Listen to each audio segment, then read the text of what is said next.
Welcome back, everybody, to the Lead Up Podcast, where we connect with dope and diverse leaders to learn more about their leadership journey so you can level up in your leadership. Hashtag Lead Up. As always, I want to give a special shout out to Darling New Media, Sacramento's premier podcast studios, here to tell your story. Make sure to check them out, darlingnewmedia.com, and connect with Nate. And of course, I can't forget about you, the listeners, the viewers. Thank you so much for tuning in. I love the feedback and the support that I've been getting these last couple months and years, just putting this together, bringing amazing guests. So make sure if you want to support, check out the anchor link below. Follow the Instagram page at Lead Up Podcast. But without further ado, I want to welcome our next guest for today, none other than Dr. Clarence Lee Jr. I want to give him just a quick bio description before we get into the questions here. But Dr. Clarence Lee Jr., aka the Persistence Coach, is the founder and CEO of the PERSIST Institute, a thriving business development coaching firm that helps entrepreneurs launch, grow, and scale their businesses online. He is a former flight surgeon and one of the USAF's most elite squadrons. Dr. Lee has a unique background in leadership, medicine, and operations. He is named one of the top healthcare entrepreneurs to know and recognized as a Black enterprise modern man. And Dr. Lee holds degrees in medicine, MD specifically, and business, M.B.A. from Drexel University. So without further ado, welcome Dr. Clarence Lee to the Lead Up Podcast. Thank you for having me, brother. Looking forward to adding some value today and hopefully a unique perspective for your listeners. Of course. And obviously we want to give a special shout out to one of our recent guests, Khalif, who made the connection. So shout out to Khalif for making that happen. Really excited for today. But before we jump, I know I gave a little bio, but want to give maybe a little bit more context of who you are, where you're from. But who is Dr. Clarence Lee? A little bit about your story, your background, your upbringing. Tell us who you are. Yeah, that's a great question. So I'd probably say to understand me in a quick tidbits is to kind of know a little bit about how I was raised in my journey. So I'm from Kansas City, Missouri originally. Shout out to the Chiefs and Royals, Casey Mo, Kansas City, Missouri, not Kansas City, Kansas. So I tell people I'm from Kansas City. They go, "Oh, you're from Kansas?" No, I'm from Missouri. A little different. But so grew up in Kansas City. Parents divorced when I was 5. Raised pretty much by my mom. Most of my upbringing, life moved around quite a bit through marriages and divorces with my mom, different relationships. Ended up going to a bunch of different schools growing up. Didn't really have a lot growing up. When my parents got divorced, pretty much we lost everything, and at times had apartments didn't have much didn't have much furniture, lights, water off, just a crazy, interesting way to grow up. But I like to start there just so people know from a contextual standpoint, I've seen a wide variation in the quality of life. So I have an appreciation for small things in life because I didn't always have some of those small things. Fast forward, I as a kid, I always had this, maybe I would call it a chip on my shoulder or a point kind of to prove that I could do something with myself. Being a Black male in the Midwest, in the South, that didn't have a lot of people that really thought or had high expectations for me outside of my family. So a lot of people in the community, as a Black male, you had a lot of stereotypes that were on you, and expectations weren't necessarily for academic excellence, if you will. And so I always had this vision that I didn't want to be put in a box. I didn't want people to tell me what I could and couldn't do. I wanted to decide that for myself. So I always felt like I needed to prove myself. So that kind of went into academics, proving myself, being at the top of my class, going into sports, proving myself. Basketball, went to play basketball in college, to going to the military, wanted to prove myself, and doing really well there, and being promoted and getting attached to one of the most elite squadrons. So it was just this kind of, I'm good enough.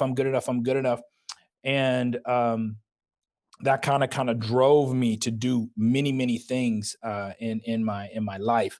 I married, have 5 kids, been going up on 10 years of marriage this year.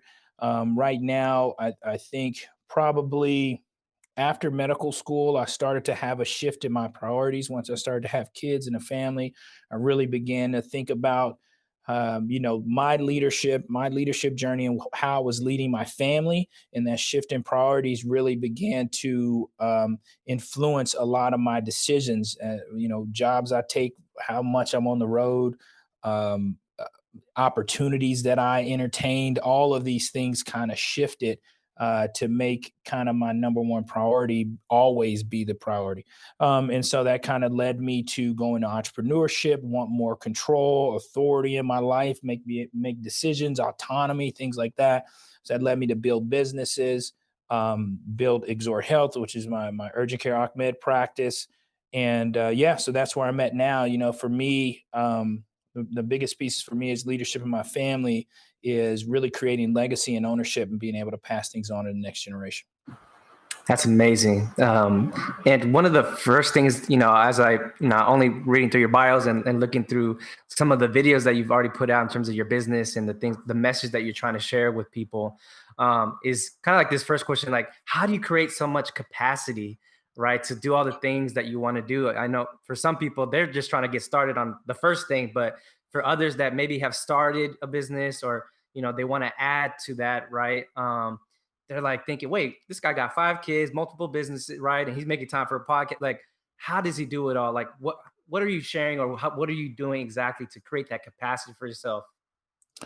I'd probably say the most important thing is understanding your intention in your daily life. So for me, everything needs to be aligned, and everything needs to be there needs to be a very clear intention of how I'm using my time. And so for me, like I said, once I got into medicine and was hustling and kind of got my life out of balance, I really began to look at, hey, how can I use my life in a very intentional way? And for me, I feel most people, all of us are multi talented. God gives us lots of gifts. There's a lot of ways that we can add value, and we're intended to add value in all of those ways.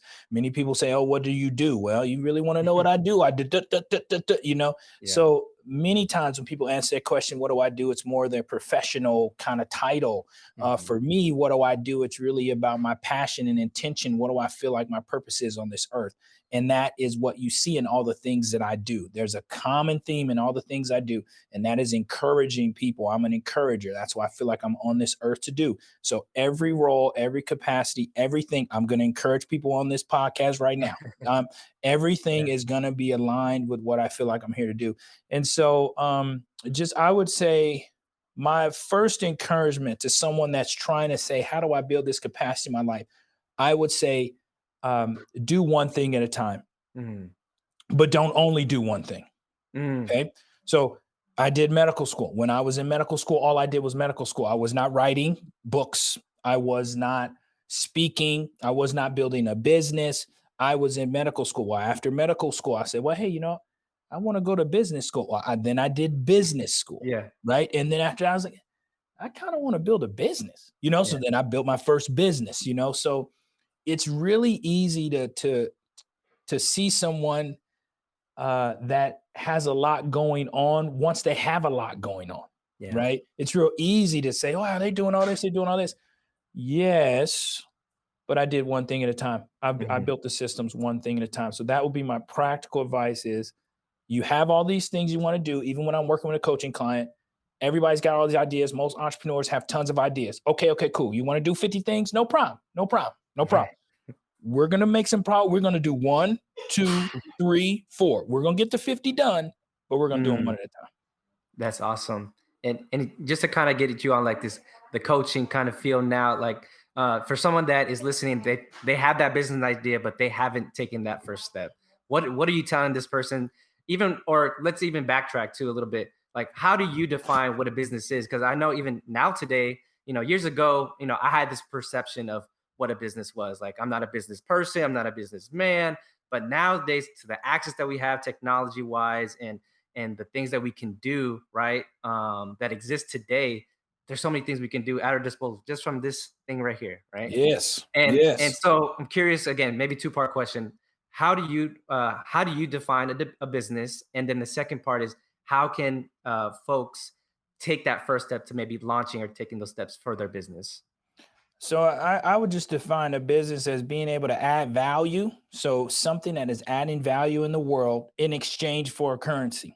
Okay. So if you're not exchanging for currency, then I don't know if I would call that a business. Okay. You need to be making money. It's got to make money. You need to have revenue. Adding value in exchange for a currency, I'd say that's what I would call a business. If you got a business, or how much money you making, what's the revenue? Okay. So those are the two things. How you adding value, how you making money. And the first thing I would do, so when I give advice, it's a lot really, when I coach, it's a lot from my experience. And so I say, what were some of the things that held me back when I first got started?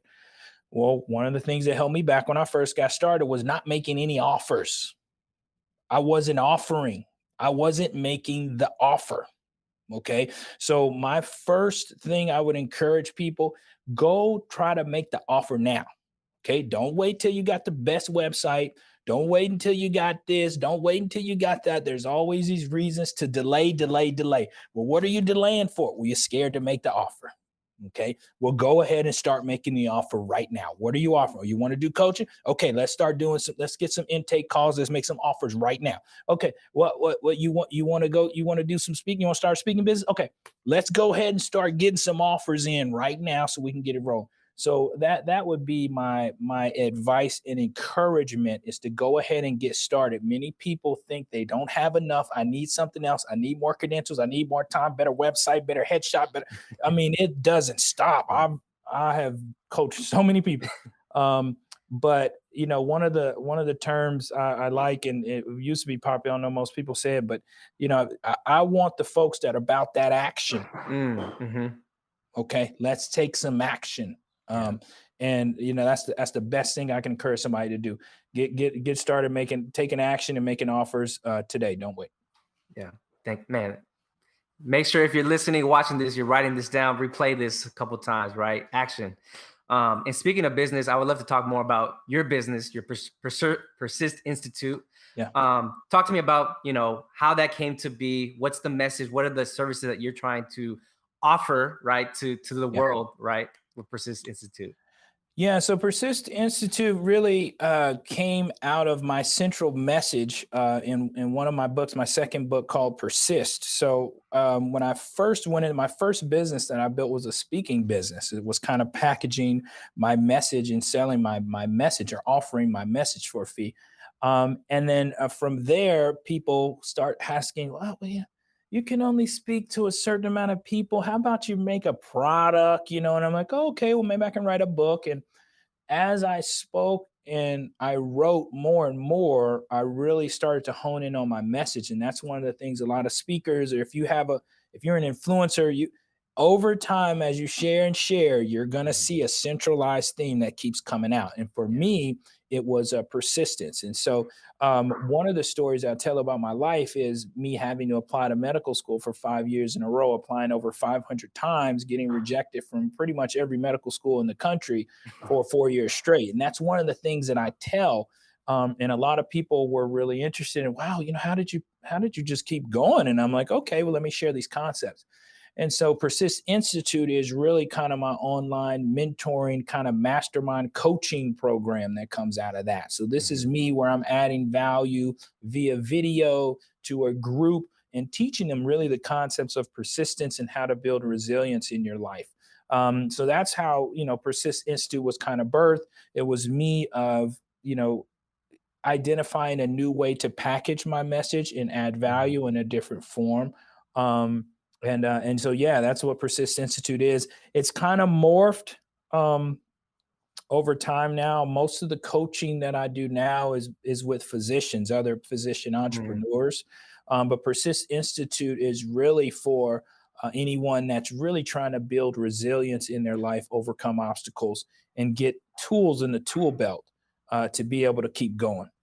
Amazing. And we'll make sure to link where people can find more information about that towards the end. But speaking, about your business and what you're offering, one thing I've learned about leadership, there's always so much to learn and grow still, right? as some might say, leaders are learners or readers, right? And so I'm curious to hear from you as you're coaching and offering to others. How do you continue to, grow and take your kind of skill set to the next level? What are you doing to kind of get your game, moving and keeping going? I'd probably say the number one thing is that I have coaches. So Mm, I got three coaches myself. So I got kind of a online coach that I work with. I've got like a marketing coach that helps me with marketing. I've got a fitness coach that I work with. mm, For me, it's really about surrounding yourself with folks that have the expertise that you don't have, or maybe they're a little further ahead than you, and being willing to pay them for it. And wow. that's the thing is, as I have grown in business, as I have grown in influence, and my platform has gone up and up, I have become more and more comfortable with paying to get in rooms. Mm, And so many times, and that could come in varying forms. Okay. yep. But leaders, I think, are also givers. And Yeah. so leaders are usually some of the first ones to being willing to give. Sometimes it's financial, sometimes it's time. But one of the things I found about leadership and giving is that the people that give are leaders. So we're Mm, talking boards of nonprofits, yeah. supporting groups financially, giving, and when you're looking to level up and work with someone. Yeah. I think this is a massively underutilized Mhm. approach in the world. Is getting that coaching or getting that support, and being willing to invest in yourself. And the reason I bring that up so much and I talk about it so much is because we really understand it in the context of education, and Yeah. many people are willing to put themselves in significant debt for an academic degree Mhm. with no guarantee that it can be monetized afterwards. And you're talking about a whole generations of people that Yeah. have gone through to do that, versus working with a coach or finding somebody that has the specific expertise that you want, with a Yeah. clear understanding of how you're going to monetize that information. That is very different. And so what I'm talking about, and what I do and what I encourage other people do, find the people that have the results that you want, Mhm. and try to spend time with them and Yeah. be willing to pay for it. Man, you just brought up a topic that I'm extremely passionate about. That might just have to be a whole episode by itself, just because of my experience in higher education the last almost decade, and just seeing the changes, as I mentioned, right? Things going virtual and the access that we have, and how people, have their own kind of institution when it comes to Google and YouTube, right? Yes, Like, absolutely. and so, anyways, well, I could definitely talk about that a lot more, but I'll make sure to stay on track with these questions here. But when it comes to education, speaking of that, Yeah. and I know persistence, and one of the things that you want to help people is that they can be fulfilled, right, in their lives. Yes. Um, what are kind of the key tips or key advice that you're giving to folks when it comes to uh, persisting and being more fulfilled? Like, what are the kind of maybe common keys or tips that you're giving to these folks? I think alignment is really the word I would use, and the lens that I kind of communicate through. It's really about identifying your purpose, or why you feel like you are on this earth. So Yeah. I created a course called the Purpose Focus Formula course, and that's really, it teaches people, here's a formula of how to find your purpose. Okay. I can't tell you exactly what your purpose is, but I can share with you a formula that will enlighten it, Yeah. illuminate something that is probably connected to your purpose. Yeah. And so I think to be fulfilled, a person has to feel like they are doing work that matters, that they are Yeah. using their life to make an impact. Many times, purpose and fulfillment is not solely rooted in goal attainment. And that is what I have found in my life. Yeah. You be crushing your goals and still not feel fulfilled. Mm, Okay. I mean, killing your goals, hitting every one, yeah. and not feel fulfilled. And so for me in my life, fulfillment has been around service, by using my gifts, my skills, and my talents. And so, I think I would just encourage people to align their activities and have intention with their daily actions. Mm, Bring your purpose into intention in your daily actions and everything that you do. So in your roles, like I talked about earlier, in your roles, I wear a lot of hats. I'm a husband, I'm a father, I'm a CEO, I'm a physician. Okay, all right, I wear all these hats. Okay, mhm, okay. What is my purpose? Why am I on this earth? Okay, I feel like God put me on this earth to encourage people. Okay, what hat are you wearing right now, Clarence? Okay, mm, I'm wearing Dr. Lee's hat. Okay, okay, Dr. Lee, how can you encourage this patient in this visit right mm. now? Okay, all right, Clarence, what you wearing now? I got my daddy hat on, baby. Okay, you got your daddy hat on? Yeah. All right, all right, all right. You about to go into the door after work? You're tired? Okay, get your mind right. How Mm, can you be intentional with the energy you're bringing into this house? When mm, you see your 3-year-old running up on, how can you be intentional and encourage this child, your child, when you see them in the door? Okay, let me get my mind right. Hey, buddy, good to see you, baby. yeah. Right? So I feel fulfillment is really about bringing intention into every moment. Yeah. But you have to be cognizant and think about what you're doing in that moment and then be purposeful, right, in your Mm, actions. yeah. And if someone is able to do that the majority of the day, um, then they will feel fulfilled. Wow. Amazing. Amazing. And as you were talking about moments, it made me think about, I'm a big person when it comes to reflection, right? Reflecting on things that I've learned, things that I've experienced, right? All the good, bad in between. Yeah. I'm curious to learn from you or hear from you, just looking back, at your journey so far. Um, what would you say has been like the biggest change in your own leadership or your own journey in terms of how you try to show up today? In your life for either your family, your clients, or just your community? I think the biggest shift happened for me when I realized that I could not pass on the practice of medicine to my children. Mm, And it really had me to question so much work in one area mhm, that I wasn't able to pass on. Um, and so now that shift to more of a legacy focus really affects how I show up and how I do what I do. Because now I'm thinking, how is this going to affect my legacy? yeah, What is the legacy play here? Oh, this person might want to come and do some shady business with me. Okay, how is that going to affect my legacy? Right? Oh, I might be able to make a quick buck right here, but what is the legacy that comes with that? Right? Oh, I might be able to take this position and help this other company that I don't have any equity in flourish. What is the legacy there? And so for me, in showing up and with my intention, it's really about legacy now and being able to be cognizant of how my actions today are going to be passed on to the next generation. And that's really starts first with my family, but then next to my community, my culture, my country, right? So it is, I like, for me, my motivations are I won't say deep, but they're not superficial motivations, yeah, right? And I feel like the deeper that my motivation is, the higher level the motivation is, right?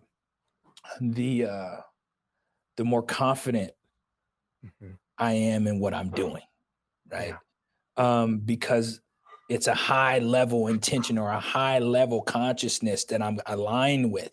So when I'm saying it, I say it with a little more conviction. And when I'm doing it, even if it's a no that I have to say, mhm, because many times it comes with a no. Many times I have to say no to things, but knowing why I'm saying no and yeah, why this opportunity isn't really aligned, right? So I would probably say it's a long answer, but I'd probably say, yeah, it's really just the shift of not just personal achievement, but really kind of saying, okay, what's the legacy play here? Yeah. Wow. Incredible. Uh, and I love that you talked about legacy because that's something even today, right now, as I get coaching from my own coach, that has come up more recently about me defining what that means for me, Mm, right? And making the alignment right with my decisions every day, which is hard. But as I've become more aware, right, it just shows up more of the things that I do, the things that I'm a part of, right, what I'm committing myself to. It just becomes a little bit more clear each day. And I'm okay with that, right? That progression of just seeing things a little bit more clearly, as you mentioned earlier. And on that note, before we move to the next segment, which is one of my favorite, the lightning round, I did want to make sure what's like a practical, gem again. This legacy talk is so important, as I mentioned, personal to me, and as you were sharing it. Um, what can you tell the community that's listening, watching? A lot of them are young professionals, right? Some of them want to move up. They want to get to whether it's climbing up the ladder or even, again, as I mentioned, a lot of them being entrepreneurial, want to start their own business or endeavors. What practical gem are you sharing with these folks, just to kind of get them encouraged, inspired to kind of take that next leap? yeah, I would first start off by saying that vision that you have in your mind, no matter how big it is, no matter how impossible it may seem, no matter how improbable, not practical, whatever language that's attached to your dream that makes it seem far away. Um, I, I will encourage people that vision that you have in your brain is the intention for your life. Mm. It actually is the intention for your life.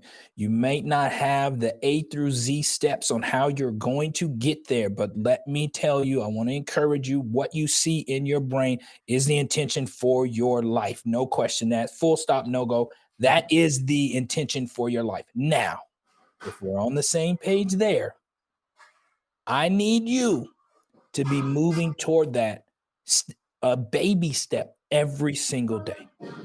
Do not put it down. I don't care how much they're paying you. I don't care what promises. Every single day, I need you to make a step closer to that. So, my encouragement would be just to believe in that vision. Believe in that vision. Everybody, and I like to explain it this way. If everybody had the exact world that they wanted, I mean, the exact house, the exact family, the exact grass texture and length, let me tell you, I can tell you this with 1,000%. No one would have the same exact world. No one would, because everybody's vision is different. So you can trust that your vision, and I'm Christian, I'm a believer, I got a faith. You can trust that that vision was given to you from God. That's my belief, because it's so unique and so specific to you, right? Don't don't I heard a speaker talk about you're born an original. Don't die a carbon copy or a duplicate, right? And so in today's world of looking around and the the Instagrams and the snap of the perfect moments, Right. all the comparing that happens. Everybody has their journey. Your journey is going to be different than someone else's. But I'm here to tell you, if you dedicate your life to that vision in your brain, you will accomplish it in your time and on your journey. And that story is worth sharing, right? And it's going to be Yeah. ups and downs. Nobody wants to watch a movie when the dude's winning all the time. No Yeah. hard times. Everything's perfect, Yeah. excellent. Like, oh, it was easy. Like, nobody would even want to watch your movie, right? Mhm. So many times we get distracted in life when something doesn't go our way, or when there's Yeah. a downturn, or when it's taking longer, or something isn't easy, right? Mhm. This is when many of us get distracted from our vision. So now with the work that I do, Persist Institute, the books I write, and encouraging, I really just want people to understand that vision in your mind is real. and we are intended to pursue that with our lives. Incredible. Thank you so much, Dr. Clarence Lee. Again, can you just share, if people want to get in contact with you, learn more about the PERSIST Institute, how can they do that? Where can they find you? Yeah, just my main website is clarenceleejr.com. And then I would say a great place to start is really just with the book Persist. So persistbook.com, persistbook.com is a great place for you to start, get the book, start, downloading some of these, mindsets that I'm kind of sharing with you. And then, from that book, you'll be able to get access and get offers to join PERSIST Institute, to coaching, to my events and all those things. But really the foundation is Persist the book. So persistbook.com is the best place. Awesome. And I'll make sure to put those links in the show notes. But for now, we're going to get into the lightning round. These are questions that I did not share with you beforehand, but these are just top of the head questions that I'm just going to go down the list. Some of them are very fun. So no pressure here. And then we'll call it a day. So are you ready for the lightning round? I am ready. Let's do it. Okay, here we go. Number 1, texting, calling, or I put this in, or FaceTime. Ooh, I go with that FaceTime, man. Okay, I had a feeling. That's why I put it in parentheses. I'm like, I feel like he's a FaceTime guy. Okay. All right, here we go. Number 2, best travel destination you've been on. Ooh, the best. I'd probably say a little country in the Mediterranean called Cyprus. It was probably the best place that I have visited. Beautiful place. Cyprus. Got it. Favorite dessert? First thing popped up was creme brulee, but yeah, I'm gonna go with the creme brulee. I love creme brulee. Morning person or night owl? Morning all day long. Don't even have to think about that one. I go to bed at 8:30, man. My 3-year-old go to sleep. I'm right behind him. I can't do it. Artist or song that is currently on repeat? What did I have on repeat? No, I'm thinking of the song right now. Oh my gosh. Is it good? Is it good? I listen to a lot of hip hop, and I think it's Gunna. Hold on. Okay, get some Gunna. Okay. There's a Gunna. Yeah, there's a Gunna song that I've been listening to, but that I like. But yeah, I've got one of his songs on repeat right now. Okay.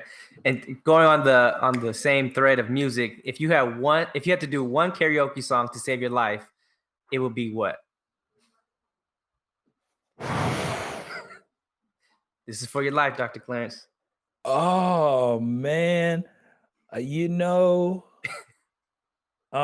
so many good songs. The first one that came up was Ambition. It's I think it's Wale, Meek Mills. Okay, yeah, I know which one you're talking about. I think it's called Ambition, but that song, yeah, I like that song. Okay, I got a few more here. Next one is a pet peeve of yours. Oh God, pet peeves. Messiness, like stuff being out of place. Yeah, that's a big. It just gets under my skin. My kids don't like that. Like, oh yeah, I automatically thought about your kids. I'm like, yeah, 5 kids, yeah, messiness. That's gonna be a problem. Something they got one room where it's allowed. That's the playroom. But anyway, yeah, sorry. Something that most people wouldn't know about you.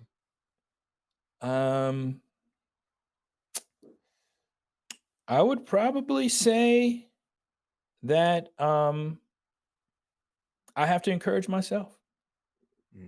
Most people, they would not probably know that the encouragers need encouragement. So yeah, that's probably one thing most people don't know about me. I got to encourage myself. Worst nickname given to you? Oof. If you can share. Worst, but it was just I can't say. I guess I can say. Worst. Oh God. I'll probably say the most hurtful one. Okay, let's hear it. Most hurtful one when I was growing up in the Black community, I'm obviously, you can see my skin is a little on the light side. So yeah, I was called white boy growing up in the Black Ooh. neighborhood. I was white boy. Okay. And it's not that there's something Yeah. wrong with white boy. It was just Yeah. like, Uh-huh. man, like Right. that was Oh like yeah, no, that hurts. that was the jab. That That hurts, was the yeah. jab that was used. So yeah. All right, last two here. Biggest lesson you've learned so far in 2022? It would probably be definitely a business lesson. And I've learned so many. So let me think of the biggest one. I'd probably say the biggest lesson is that you, as a leader, a CEO or founder, you have to be the biggest believer in what you're trying to do. You cannot expect anyone else to believe more than you. All right, last one here to close us out. This is finish the statement. Every leader needs what? I would say every leader needs encouragement. Every leader needs encouragement. And I say that for a bunch of reasons, but many times when you're out front and folks look to you for that energy and that expectation, Yeah. leaders, even though they're out front and they're leading and they're expected to bring it, I have found with working with my clientele and folk that I work with and I coach with, that some of the most highest level leaders also need encouragement. Awesome. You heard it here. Leaders need encouragement. Dr. Clarence Lee, thank you so much for all your time, your wisdom. Greatly appreciate you. But again, we'll catch you all on the next episode of the Lead Up Podcast. Peace.